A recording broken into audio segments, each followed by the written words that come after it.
Velu expert with murder. அப்புறம் எப்படி சாப்பிடுவோம்? முடியல. அப்படியே ஒரு காரை எடுத்துட்டு சொல்லி புலவர் அப்படி அங்கிருந்தே ஒரு கார் நாங்கள் அப்படியே திருக்கோளூர் வழியா இதுக்கு போறோம். திருப்பத்தூர் போறோம். புதுப்பேட்டை. ஆமா.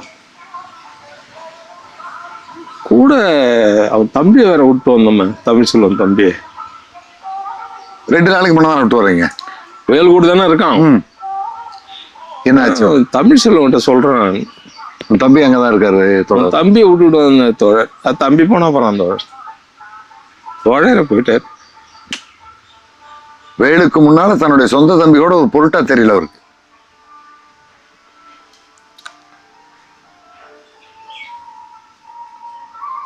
பொருட்படுத்தவே இல்லை அவரு. தம்பியை பத்தி அவர் பொருட்படுத்தவே இல்லை. தம்பி போன அப்புறம் அந்த வேலை போயிட்டாரு.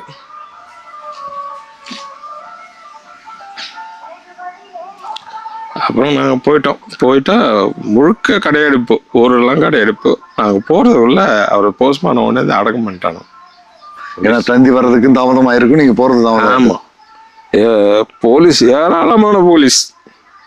எந்த ஊருக்கு? அத்தியூர் புதுப்பேட்டை ஃபுல்லா போலீஸ். அத்தியூர்ல ஒண்ணும் கிடையாது போலீஸ், புதுப்பேட்டை ஃபுல்லா போலீஸ். புதுப்பேட்டையில எல்லா கடையும் அடிச்சுட்டான். அது ஒரு சந்தை வேற அந்த ஊர்ல, சந்தத்தோப்புல மரம் எல்லாமே புளியா மரம். திட்டமிட்டு அவரை கூப்பிட்டு போயிருக்கானு அந்த நைட்டு அந்த சந்தை வழியா. அது வீட்டுல வந்து கைது பண்ணி கூட்டு போறாங்க? இல்ல போலீஸ் கூப்பிட்டு போல, தனியார் சரி ஏதோ ஒரு பஞ்சாயத்து உப்பே வாங்க, அங்க பிரச்சனை ஆகுது, பேஜ் நீங்க வந்தாதான் பிரச்சனை தீர்க்க முடியும். ஒரு 7-7:30 மணிக்கு கூப்பிட்டு போறாங்க. இவரை ஊர் பிரச்சனை சொன்னதுனால உடனே கிளம்பிடுறாங்க. இவங்க இதுதான் பண்றாங்க, நீங்க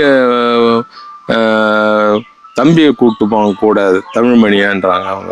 ஜெயா துணைவியார். ஆமா, இல்ல வேணாம், அவர் இருக்கட்டும், இங்க நான் போயிட்டு வந்துடுறேன் அப்படின்னு தான் போறாரு.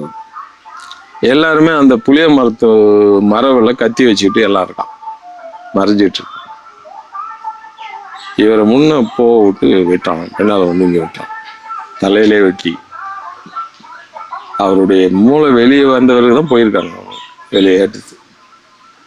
அவருக்கு வழுக்கையா இருப்பாரு, உயரமா இருப்பாரு, கருப்பு தான் அவரு. கொடுமையா கொண்டு இருக்காங்க. போராளிகளுக்கு காவல்துறை மட்டுமல்ல, இப்படிப்பட்ட சமூக விரோதிகள் மூலமாகவும் பிரச்சனை. காவல்துறையினுடைய ஆதரவோடு தான் அதை பண்ணியிருக்காங்க, வழிகாட்டுதலோடு தான். ஆமா, அதுல ஒன்றும் சந்தேகம் கிடையாது. அப்போ 3 மணிக்கு தான் அவங்களுக்கு செய்தியே போகுது, அவர் இறந்த செய்தியே. ஜெயாவுக்கு அவங்க மனைவிக்கு இரவு 7 மணிக்கு வந்தவர் விடிய காலம் 3 மணிக்கு தான் 3 மணிக்கு தான் அந்த செய்தியே போகுது. அவங்க இறந்து கிடக்குறாருன்னு ஒரு செய்தி போகுது அவருக்கு. அப்ப அந்த தமிழ்மணியும் அவங்க ஓடி பார்க்கும்போது இறந்து கிடக்குறாரு. அப்புறம் அங்க அப்படியே வெடிச்சு போகுது. அங்க சுத்தி அந்த சம்மந்தப்பட்டவனுங்க சிலர், ஆதரவாளர் சிலர் என்ன பண்றான், வேலு கூட ஒருத்தன் இருக்கான், அவன் தான் பண்ணியிருப்பான். வழக்கை திசை திருப்பதற்கான வேலைகளை. உடனே இவங்க உஷாராயிட்டாங்க. வேலு மனைவி அந்த நேரத்திலே உஷாராயி ரத்தினவேலுக்கு ஆள் அனுப்புறாங்க. சரிங்க. ரத்தினவேல் வராரு. முதல்ல இந்த தமிழ்மணிய அனுப்பிச்சு விட்டு ஊருக்கு, இங்க இருக்கக்கூடாது, இவரை தூக்கி போயிடுவானு போலீஸ் மாத்திடுவானுங்க. பிக்ஸ் பண்றதுக்கு ஒரு ஆள் கிடைச்சா போதும். ஆமா, தமிழ்மணியை நீங்க கூட்டின்னு போய் பஸ் ஏற்றி அவர் ஊருக்கு அனுப்பிச்சு விட்டுருங்க அப்படின்னு அவங்க முதல்ல அனுப்பிச்சு விட்டாங்க அன்னைக்கு மத்தியானமே. அப்புறம் போஸ்ட்மார்ட்டம் போகுது. அப்புறம் இதெல்லாம் நடந்தது. நாங்கள் பார்க்கும்போது ஒன்றும் முடிஞ்சு போச்சு. அங்கே போலீஸ் எங்களை இதுக்கு அந்த அவர் புதைச்சேரத்துக்கு போகிறத கூட அனுமதி போலீஸ் நிற்குது. சரி, நேரம் அங்கே வீட்டுக்கு போயிட்டு அவங்ககிட்ட பார்த்து பேசிட்டு அவங்கள அப்படியே வண்டியில் ஏற்றினோம், காரில். பரதேசியம் கூட இருக்கார், சேத்தோழரை. அவங்கள ஏற்றிக்கிட்டு நேராக சென்னைக்கு போகிறோம். சரிங்க. சென்னை நேரம் நாணி பத்திரிகையாளர்கிட்ட போகிறோம். நாணி அவர் வீட்டு மாடியிலே ஒரு பத்திரிகையாளர் கூட்டத்தை கூட்டுறாரு. மாலை, அன்னைக்கு மாலை, நாங்கள் போன அன்னைக்கு மாலை அங்கே ஜெயாவை உட்கார வச்சு வேலுவனுடைய படுகொலை பற்றி அங்கே பேசுகிறோம். அன்னைக்கு வந்து முரசொலியிலே அந்த அரை பக்கம் வந்து வேலு படுகொலை, அதிமுக ஆட்சியில் வேலு விவசாய சங்க தலைவர் வேலு படுகொலைன்னு வந்தது. எல்லா பத்திரிகையிலும் அதை போட்டாங்க. வந்தாங்க. நானி வீட்டில் தான், நானி தான் அதை பண்ணார். அவருடைய மொட்டை மாடியிலேயே அவர் வீட்டில் ஒரு சந்திப்பு நடத்தி அன்னைக்கு இரவு வந்து பர்தேசி டெல்லி போகிறார். அவர் ரொம்ப தமிழ்நாடு எக்ஸ்பிரஸில் அவரை அனுப்பிச்சிட்டு மறுபடியும் வந்து திருப்பத்தூரில் வந்து ஜெயாவை விட்டுட்டு அப்புறம் நாங்கள் வரோம், என்னோட வரோம். அதுக்கப்புறம் வந்து 2 நாள் சென்று அவர் எப்படி இறந்தார் என்ன என்றது முழு ஆய்வுக்காக நானும் தமிழ்ச்செல்வமும் மீண்டும் திருப்பத்தூர் வரோம். புதுப்பேட்டைக்கு போக முடியாது, போலீஸ் பாதுகாப்பு. போலீஸ் அங்கே யாரையும் அனுமதிக்க மாட்டான். புலவர்ன்றதால அங்கே வாங்கினாலும் ஒன்றும் பண்ண முடியல. பரதேசி இருக்காரு, பரதேசிய கூட அவனுக்கு அப்போ தெரியுமா என்னன்னு தெரியல. புலவர் வந்து தெரிஞ்ச இது இல்லையா, வெளிப்படையான தலைவராக இருந்தார் இல்லையா, அதனால ஆமா. அதுவும் இல்லாத நான் ரொம்ப நோட் அவுட் டிப்ரெஷன். அங்கே அடிக்கடி போயிட்டு வருவாங்க. ஆமா, அங்கதான் நிறைய இன்ஃபார்மர் இருக்காங்கல்ல, அதனால அங்க நேரடியா போக முடியாம ரத்தனவேலு வீட்டுக்கு தேடிட்டு போறோம். ஏன்னா அதை பத்தி இதை தரவுகளை விசாரிக்கிறதுக்காக நாங்கள் போறோம். யாரு? வேலு தோழருடைய மரணம் தொடர்பா? ஆமா, கொல்லப்பட்ட தொடர்பா? ஆமா. அதுவும் இல்லாத அவருடைய வாழ்க்கை வரலாற்றை வெளியிடணுன்ற ஒரு இதுவும் இருக்கு. ஒரு புலவர்கிட்ட சொல்லிட்டு தான் போறோம் நாங்கள். சரிங்க. அப்போ வந்து நேராக இப்போ திருப்பத்தூர் போய் அங்கேருந்து நடந்தே ஒரு 2-3 கிலோமீட்டர் இருக்கும். மடவாளம், மாடப்பள்ளின்னு 2 கிராமம் இருக்குது. சரி. ஜவ்வாது மலைக்கு கீழே அடிவாரம். அந்த ஜவ்வாதி மலைக்கு கீழே இருக்கிற அந்த அடிவார கிராமங்களில் பெரிய கிராமங்கள் அது 2ம், மடவாளமும் மாடப்பள்ளியும். சரிங்க. வேலுனுடைய இது ரத்னவேலுடைய ஊர் அதுதான். அந்த ஊர் தான். அங்கே வந்து ஏற்கனவே வந்து கண்ணாமணி தலைமையிலான தோழர்கள் வந்து அந்த ஊரில் வந்து செல்வாக்கு இருக்குது அவங்களுக்கு. அப்போ வந்து அவங்க என்ன பண்ணுறாங்க, அங்கே விவசாயம் கிடையாது அந்த ஊரில். ஆமாம், எல்லாமே காட்டுப்பகுதி, மானாவாரி விவசாயம் தான். இவங்க போய் விறகு வெட்டு வந்து விற்று சாப்பிட்ணும். காட்டில் போய் விறகு வெட்டுறது, ரேஞ்சருங்க இவங்களை அடிக்கிறது, தடுக்கிறதுன்றது ஒரு பெரிய இதில் இவங்க போராட்டமாக கும்பலாக போவாங்க. விவசாய நிலங்கள் இல்லை. சரிங்க. அப்போ மரத்தை வெட்டி தான் அவங்க எல்லாம் பண்ணுவாங்க. காடு சார்ந்த பொருள் சேகரிப்பு. உயர மரத்தை, பட்டு போன மரத்தை எல்லாம் இவங்க வெட்டுவாங்க. உயிர் மரத்தை வெட்டுறதில்லை. அவன் வந்து உயிர் மரத்தை வெட்டுறதுக்கு இவங்க தடையாக இருக்கிறாங்கன்னு சொல்லிட்டு இவங்களை அனுமதிக்கிறதுல உள்ள. அவன் உயிர் மரத்தை யாரா வச்சு வெட்டி அவன் வித்துட்டு இருக்கிறான். வனத்துறை. அப்போ இவங்க இவங்க வந்தால் அது பண்ண முடியாது இல்லை, அதனால் அவங்க விரட்டுறது பெரிய பிரச்சனை பண்ணுறது. காடு எப்படிங்கிறது இவங்க போய் பார்க்க கூடாது. அதான். அப்போ இவங்களுக்கு வருமானம் கிடையாது. அப்போ இவங்க என்ன பண்ணுறாங்க, இவங்களுடைய தலைமையிலான தோழர்கள் இருக்காங்கல்ல, கண்ணாமணி தலைமையிலான தோழர்கள், அவங்க வந்து அவங்களுக்கு ஒரு வழிகாட்டுதல் பண்ணுறாங்க. இவங்க கும்பலாக கோஷம் போட்டுனே போவாங்க, மரத்தை வெட்டுவோம், தடுத்தால் தலையை வெட்டுவோம், முழக்கம். உன்னை வெட்டினாலும் களி, மரத்தை வெட்டினாலும் களி, 2 ஒன்று தான் தானே? ஆமாம், உன்னை வெட்டினாலும் களி, மரத்தை வெட்டினாலும் களி. என்னென்னா உன்னை வெட்டினா ஜெயிலில் களி, மரத்தை வெட்டினா நாங்கள் விற்று எங்கள் வீட்டில் களி அப்படின்றது அவங்க கோஷம். சரிங்க. இது பெரிய அங்கே ஒரு பிரச்சனையாகவே இருக்குதுன்னு வச்சுக்கலாம். தொடர்ந்து நடந்துக்கிட்டு தான். அங்கே பார்த்தீங்கன்னா 3-4 கிலோமீட்டர் மலை கீழே வந்து கிட்டத்தட்ட ஒரு 200-300 கிலோ ஒரு லேடிஸு தூக்கிட்டு வருவாங்க, ஓடிடுவாங்க மரத்தை வெட்டின மரத்தை அந்த விறகை தூக்கிட்டு வருவாங்க. அந்த கிராமத்தில் பார்த்தீங்கன்னா எல்லா வீடுகள்லையும் ஏதாவது ஒன்று, ஏதோ ஒரு நல்ல செம்மரத்துலையோ சந்தன மரத்துலையோ இருக்கும், பொருள் இருக்கும் எல்லா கிராமத்துலேயும். சரி. எல்லா கிராமத்துலேயும் எல்லா வீடுகள்லையும் இருக்கும். நீங்கள் எந்த வீட்டுக்கு போனாலும் அங்கே ஏதோ சேர் இல்லாமல் இருக்காது. எவ்வளோ வசதி குறைவான வீடாக இருந்தாலும் அங்கே ஒரு சேர் இருக்கும் அவங்க வீட்டில், ஒரு கட்டில் இருக்கும், அது எல்லாம் இருக்கும். அது இயல்பாகவே அது அங்கே அதுவும் இல்லாத அங்கே போனீங்கன்னா நீங்கள் பார்த்தீங்கன்னா வீதி வீதியாக வத்தல் தொங்கும், கறி வத்தல், மான் வெத்தல், எல்லா கறியும் இருக்கும் அதில். அவங்க விருப்பப்பட்ட கறி எல்லாம் எது கிடைக்குதோ அந்த சாப்பிட்டுட்டு கறி வத்தல் இருக்கும். போட்டுருவாங்க. அது வத்தல் போடுவாங்க. அது இப்போ நம்ம வந்து ஒரு வீட்டுக்கு இப்போ ரத்னவேல் வீட்டுக்கு போகிறோன்னா நீங்கள் அதை இப்படி தள்ளிட்டு தான் போகணும். ஸ்க்ரீனை தள்ளுற மாதிரி நீங்கள் இதை வத்தலை தள்ளிட்டு தான் கேட்கணும். வீட்டுக்கு முன்னால காய- காரா அப்படின்னு கேட்கணும்னா என்னாண்டு வந்து அந்த வேலிக்கு நாண்டே தொங்கும் அது லைனாக. கறி வெத்தலை விலைக்கு விட்டு தான் பார்க்கணும். ஆமாம், போகணும். அப்படி நம்ம போயிட்டாலே உடனே அவங்க என்ன பண்ணுவாங்க, ஒரு 4 வத்தலை பிச்சுட்டு வந்து கட் பண்ணி எண்ணெயை ஊற்றி பொரிச்சு உடனே ஊற்றுருவாங்க நமக்கு சாப்பிடுங்க. முதல்ல அதான் அவங்களுக்கு அசைவம் பிரேக்ஃபாஸ்ட்டாக தான் அந்த கிராமத்தில் வச்சுக்கலாம், விருந்தோம்பல். சரிங்க இதில் அது மாதிரி நாங்கள் போனோம். அப்போ ரத்னவேலு இல்லை, அவரும் அமைப்பினுடைய ஆதரவாளர். அவரு. ஆமாம், அவர் வேலு மாதிரி ஒரு தோழர் தான். வேலு அளவுக்கு அப்சர்வேஷன் இல்லை அவர்கிட்ட, இருந்தாலும் அவர் ஒரு கேடர். அவர் தான் அந்த போலீஸ் இன்ஸ்பெக்டரை வெட்டினவர்.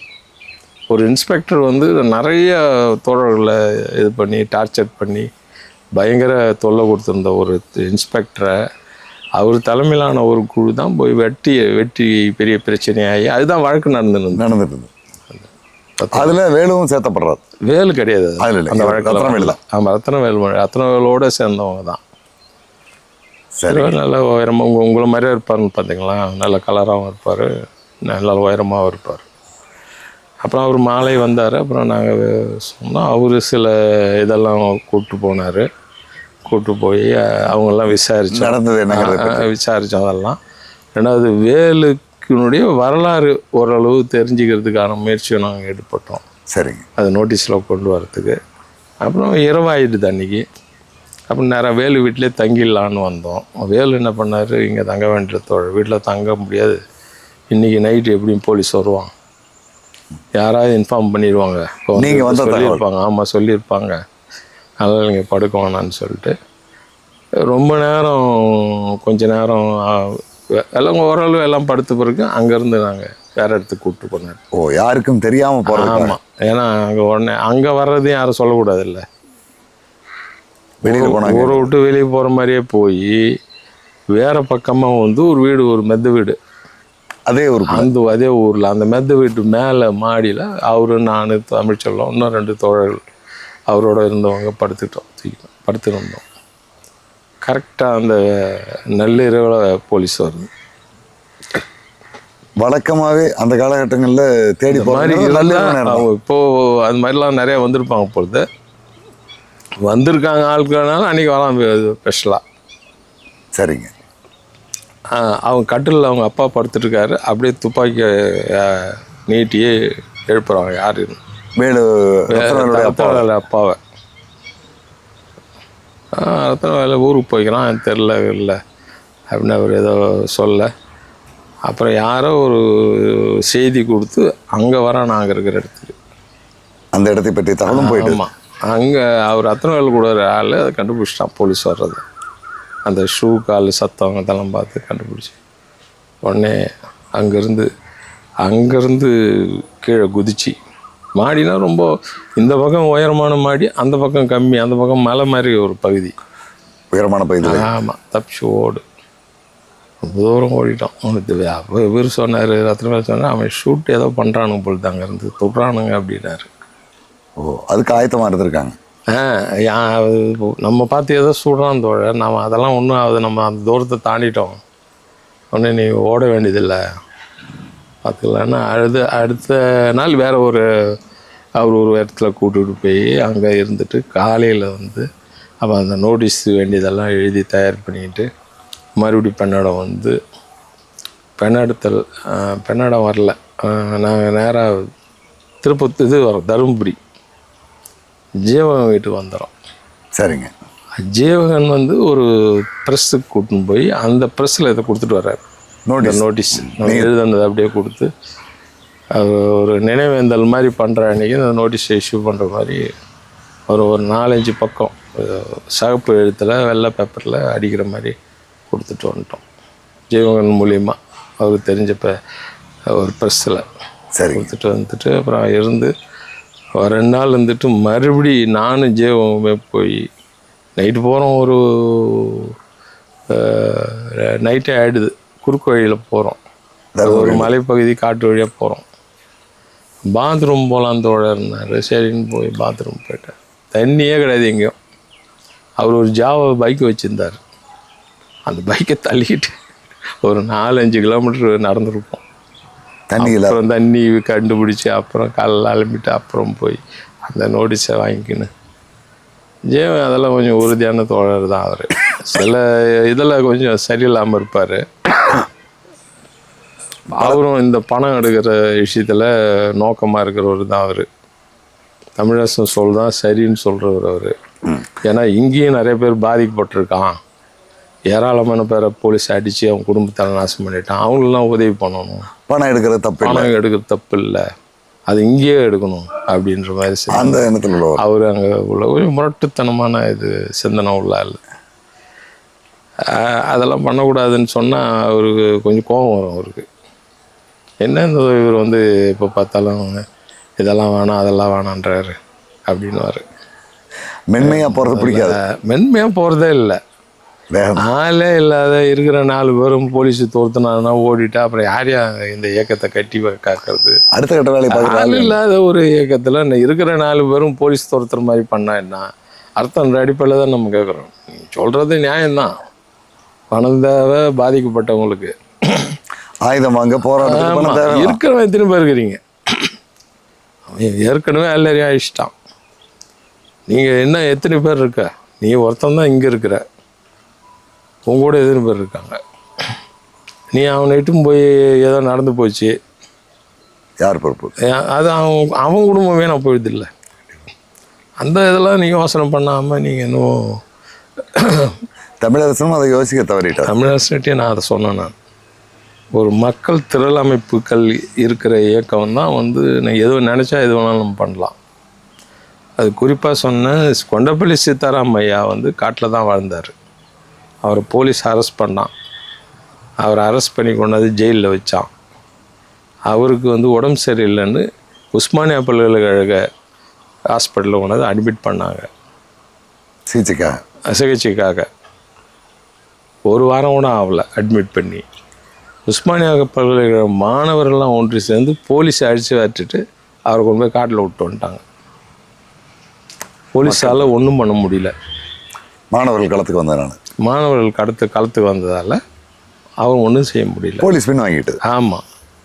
அதேமாரி பிந்தர்வாலே வந்து உடைய செல்வாக்கால் பிந்தர்வாலே கைது பண்ண வந்த போலீஸ் அங்கே 1 லட்சம் சீக்கிரம் தரன்ட்டான். பிந்தர்வாலை கைது பண்ண முடியாமல் போயிட்டு போலீஸால் பின்வாங்க வேண்டிய சொல்லுது. பின்வாங்கி போயிட்டான். அப்போ ஆதரவு மக்களுடைய செல்வாக்கு இதை உருவாக்காமல் நீங்கள் எது வேணாலும் செய்ய முடியாது. அது வரைக்கும் நீங்கள் ஜாக்கிரதையாக தான் உங்களை கொண்டு போயிருக்க முடியும். ஏன்னா இந்த மாவட்டம் பாதிக்கப்பட்ட மாவட்டம், இந்த 2-3 மாவட்டம் தருமபுரி, கிருஷ்ணகிரி. ஆமாம். நீங்கள் இங்கே வந்து இந்த வேலையெல்லாம் செய்ய முடியாது ஜெயவகன். நீங்கள் கொஞ்சம் இருங்க, கொடுங்க போகட்டும், இன்னும் கொஞ்சம் வளரட்டும், பார்த்துக்கலாம். அப்புறம் அந்த நோட்டீஸை கொண்டு வந்து அப்புறம் இஷ்யூ பண்ணிட்டு 14ஆம் நாள் நாங்கள் போகிறோங்க. மறுபடியும் புலவர் நான் எல்லாம் போகிறோம் புதுப்பேட்டைக்கு போய் அப்புறம் அந்த அம்மா பார்த்துட்டு அங்கே அவங்க அந்த படம்லாம் வச்சு மாலையெல்லாம் போட்டுட்டு அது வரைக்கும் கடையடைப்பு தொடர்ந்து அந்த அளவுக்கு மக்கள் கிட்டத்தட்ட வந்து 20 நாளுக்கு மேலே பயமும் கூட. ஏதாவது அட்டாக் பண்ணிடுவாங்க திருப்ப. ஏன்னா அதில் ஈடுபட்டவன் அவருக்கு எதிரானவெல்லாம் கடை வச்சுருக்கான். அது வேற ஒரு காரணம் இருக்குது, வேறு அமைப்பு திறந்து. அதனால் ஏதோ ஒரு இடம் பெரியாத ஒரு அச்சம். கடை திறக்காங்க. ஆமாம், கடை மூடி வச்சுருக்கான். அப்புறம் போனோம், எல்லாம் முடிச்சுட்டு ஏதோ ஒரு இது மாதிரி ஒரு 2-3 மணிக்காக நாங்கள் கிளம்புறோம். எங்கள் முதுகுலாம் துப்பாக்கி வச்சுட்டு வரான் போலீஸ். ஒரு 50 போலீஸ் இருக்கும்.